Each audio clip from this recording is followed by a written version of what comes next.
আপোনালোকে দেখুৱাব লাগে সেই লুইন্দা আৰু দাড়ি থকা সেই মানুহবিলাকে অসমৰ বিদেশী আছিল সেইবিলাকে অসমৰ সমস্যা আৰু সেই সমস্যাটো ইমান ভয়াৱহ যে সেইটোৱে অসমক কাশ্মীৰ বনাবলৈ গৈ আছে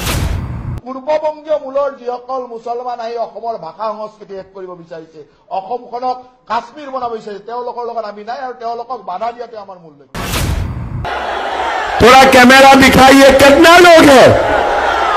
तो आसाम का बाहर तो लोग विश्वास भी नहीं करेगा कि 50,000 मुसलमान लोग आज बीजेपी का सभा में है कि नहीं बांग्लाई बोलते होगे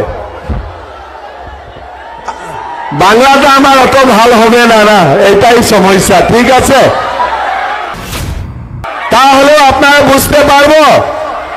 ঠিক আছে অসমীয়াটো বুঝি পাব হয় না নহয় সবে অসমীয়াত বুঝি পায় অসমীয়া কোনে কোনে বুঝি পায় হাত ডালত सबे बाप रे हिंदी कितना लोग जानते हैं मैं एक बार हिंदी में बताऊं ये तो हमारा बीजेपी का मीटिंग है आप लोग बताइए यहाँ में मुसलमान लोग कितना है आज ये हमारा आसाम में हिंदू हो या मुसलमान हो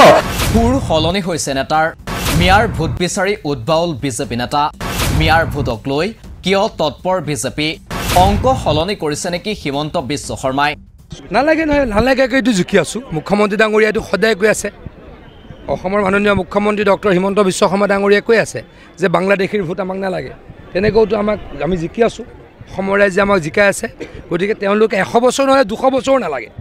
200 বছৰ আমাক নালাগে অসমীয়া মানুহৰ ভোট আমাক লাগে যাৰ কাৰণে দিনে ৰাতি আমি কাম কৰিবলৈকে সাজু আছো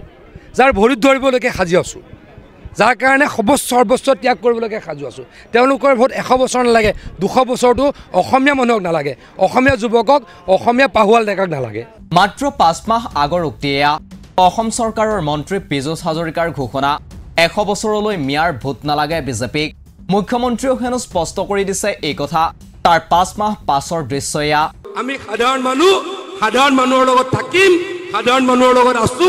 আপোনালোকৰ লগত থাকি একেলগে কাম কৰিম প্ৰতিশ্ৰুতি দিছো ৰূপহিত এইদৰে সংখ্যালঘু সম্প্ৰদায়ৰ লগত থকাৰ প্ৰতিশ্ৰুতি দিছে একেগৰাকী মন্ত্ৰী পীযুষ হাজৰিকাই মুখ্যমন্ত্ৰীয়ে দিছে প্ৰতিটো সংখ্যালঘু পৰিয়ালক অৰুণোদয় আঁচনিৰ সুবিধা দিয়াৰ প্ৰতিশ্ৰুতি মাত্ৰ কেইমাহমান মাহৰ ব্যৱধানত বিজেপিৰ স্থিতি 180 ডিগ্ৰী কোণত হলনি হোৱা দেখি স্তম্ভিত হৈ পৰিছে অসমৰ ভোটাৰ ৰাইজ কেইদিনমান আগলৈ সংখ্যালঘু ভোট নালাগে বুলি কৈ সংখ্যালঘু ৰাইজক দ্বিতীয় শ্ৰেণীৰ নাগৰিক হিচাপে অভিহিত কৰা বিজেপি দলে এতিয়া দলে বলে গৈ নগাঁও কৰিমগঞ্জৰ সংখ্যালঘু সমাজৰ ভোট বিচাৰিছে যিসকল ভোটাৰক দাড়ি টুপিৰ আধাৰত চিনাক্ত কৰি প্ৰতিহত কৰিব লাগিব বুলি বিজেপি নেতাই মুকলি হুংকাৰ দিছিল এতিয়া তেওঁলোকৰে ভোট পাবৰ বাবে উদ্বাউল হৈ পৰিছে মুখ্যমন্ত্ৰীকে ধৰি অসমৰ মন্ত্ৰীসভাৰ কেইবাজনো মন্ত্ৰী এহাতে প্ৰধানমন্ত্ৰী নৰেন্দ্ৰ মোদীয়ে কংগ্ৰেছে মুছলমানৰ মাজত দেশৰ সম্পত্তি বিতৰণ কৰিব বুলি প্ৰচাৰ চলাই হিন্দু ভোট গোটাবলৈ আপ্ৰাণ চেষ্টাত নামি পৰিছে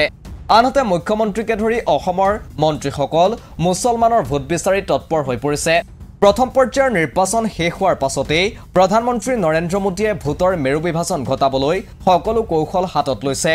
আনহাতে অসমত মুখ্যমন্ত্ৰী হিমন্ত বিশ্ব শৰ্মাই নিজৰ সভাত 50,000 মুছলমান গোট খোৱা বুলি গৰ্ব প্ৰকাশ কৰিছে প্ৰধানমন্ত্ৰী আৰু মুখ্যমন্ত্ৰীৰ এই বিপৰীত স্থিতিত বিজেপি কৰ্মীসকলেই নহয় বিভ্ৰান্ত হৈ পৰিছে ভোটাৰ ৰাইজো প্ৰশ্ন উঠিছে নিৰ্বাচন আগবঢ়াৰ লগে লগে সংখ্যালঘুক লৈ মুখ্যমন্ত্ৰীয়ে সুৰ হলনি কৰাৰ লগে লগে স্থিতিও হলনি কৰিছে নেকি এইবাৰৰ নিৰ্বাচনত বিপৰীত ফলাফলৰ আগতীয়া গোন্ধ পাইছে নেকি মুখ্যমন্ত্ৰীয়ে